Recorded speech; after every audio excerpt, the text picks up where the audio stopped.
basically, because there's so much weight on here with the clay, I don't really even worry about pushing down first, which I would with other pieces. So I just push in, and then to really center it, I use this hand as a claw, and I actually, that's the only way I found to get enough oomph to be able to try and center it. And then I go down, and I don't go straight down. The clay won't let me do that. It won't go into the center if I try and go straight down. So, and I don't know if I have allergies, but ever since I started clay work, maybe I'm allergic to clay. But I do, when I do this, I do feel like when I sit, if I bent forward, my nose would be right in the middle of the piece. And I think that helps. It helps that that's where my body weight is, right over top of the piece. If you sit way back, then your hands and your arms have to do everything in your back. So I just sit up and When we were can't have that. Okay. So then I just take a tool and see, and it's not quite centered. You can see how it's wobbling a little bit. So I really want to get it nicely centered. So I'm going to take my tool.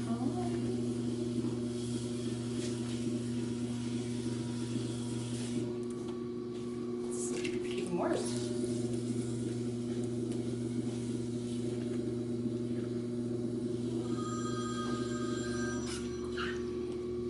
So then I'm going to, when I put the hole in it, I'm going to slow her down just a little.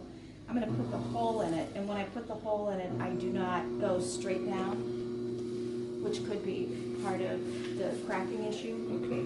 What I do is I start here, and I do like an inverted little thing. So that if there's, and I do this on large bowls too, and I know it's a bit of a waste of clay, but if there's any air or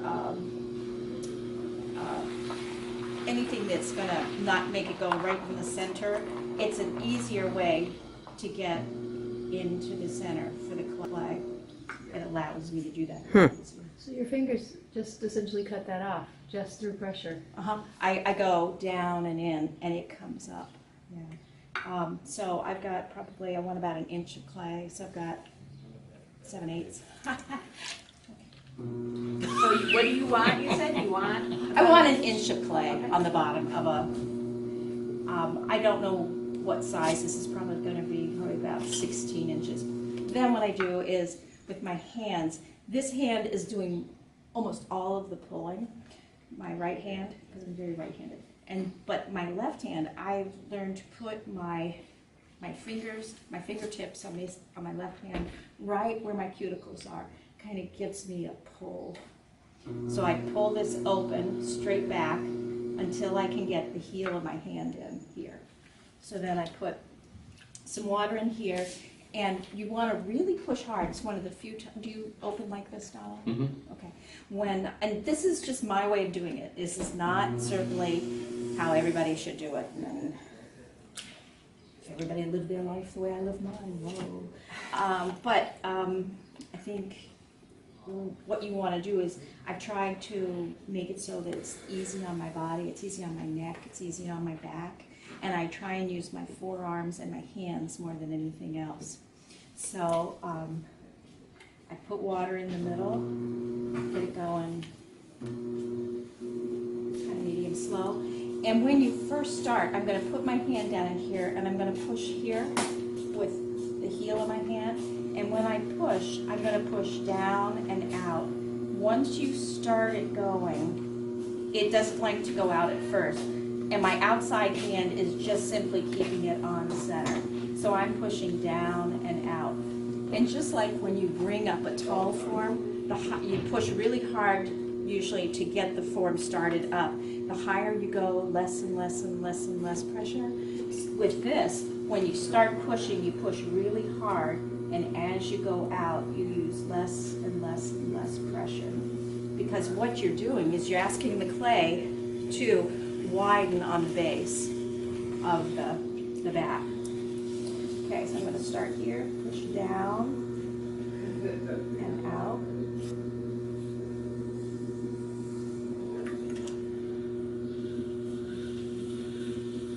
Any questions? Take it You're out. right-handed. I'm right-handed. And this is one of the few times that I do not brace my elbow on my right hand. One of the very few times. Is that towards like 10 o'clock-ish? I'm looking backwards. Yeah, it is. And basically, I sometimes, when I throw, I think of my arms and my hands as mechanical tools. Like when I center a small piece and I open it up, what I do with my thumb is I use it in a very unorganic way. I take my thumb and I bring it here like this. I open it like that. And that's not a natural hand movement, I don't think, except that, and now I think of my arm being like a mechanical arm and just pushing straight out.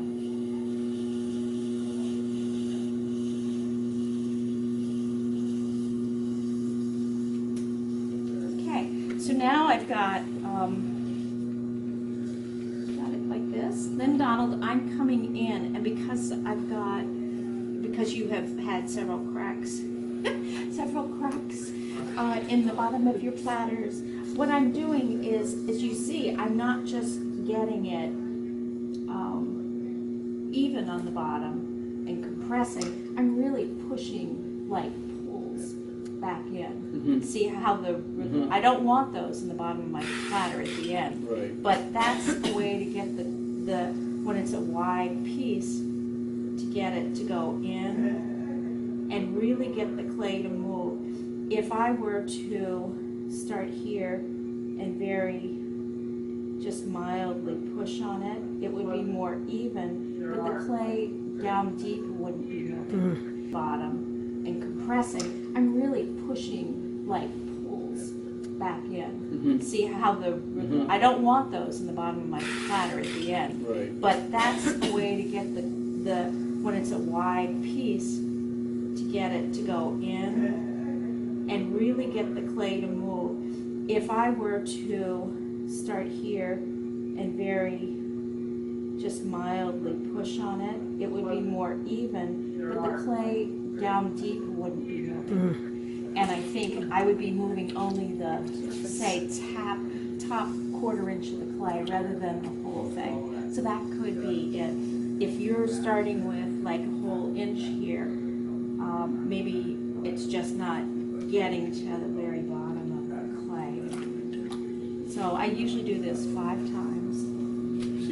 And a bit soft, which I much prefer soft. I'm going to make a rim, and I like rims. And Pumpkin, I don't think you were here when we were talking about rims and how they rise when they dry. So this is big enough I don't have to use my glasses.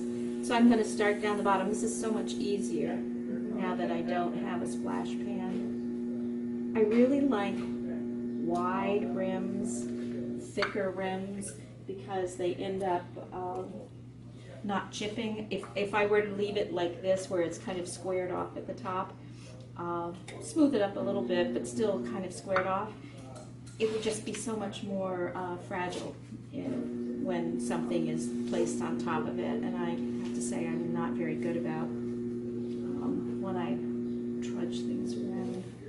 This is your bottom. How deep is my bottom? Me here? How much clay is still left? Oh, that's a good question, Christy. Almost an inch. So almost as much as what I started with, which is pretty amazing considering, that's quite a bit. So I can get a nice foot on this. Okay, so you were going to trim most of it off.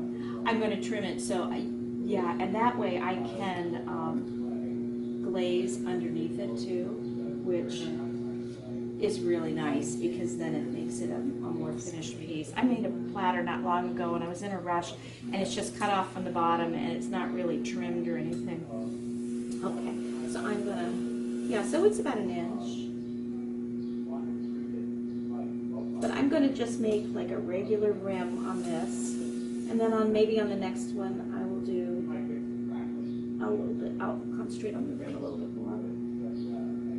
So this is it. I'm going to, could you hand me that bigger trimming tool over there? So if you leave this the way it is now, and it dries, it's gonna be close to a right angle, or is that too much? Like this, Mhm. it's going to dry and it's Mhm. gonna be like this. So it's gonna be like a basin. Sorry. Basin, yeah. So this tool is fabulous for getting under here. Before I do what's called laying down the, I call it laying down the rim, I do all my trimming underneath, because basically by the time you put the rim down, you just don't want to mess with it anymore. Oops.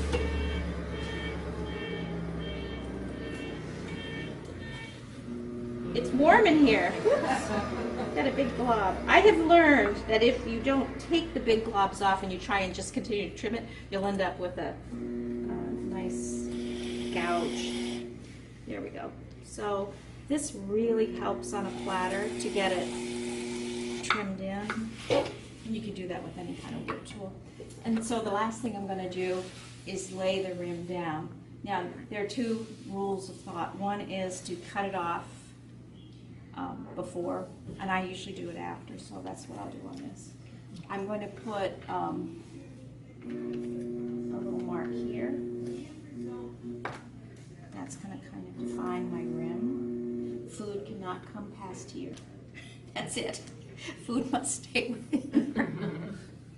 And then I'm just going to put the rim down. You stamped that on the bottom? Food safe to not food safe past Beyond the line. Don't cross the line. I've been firing this wonderful young woman's pots that she leaves the clay body. It's lovely clay body. She leaves a lot of it exposed on the outside, and it's just so pretty. So to lay down the rim, I put a guard hand underneath. My hand goes underneath here, and it's really not doing anything other than the same thing with bringing it out. It makes sure that it's not going to fall. This is doing two things. It's cleaning up the rim. Bring the rim down. You stopped at the line you just put on, right?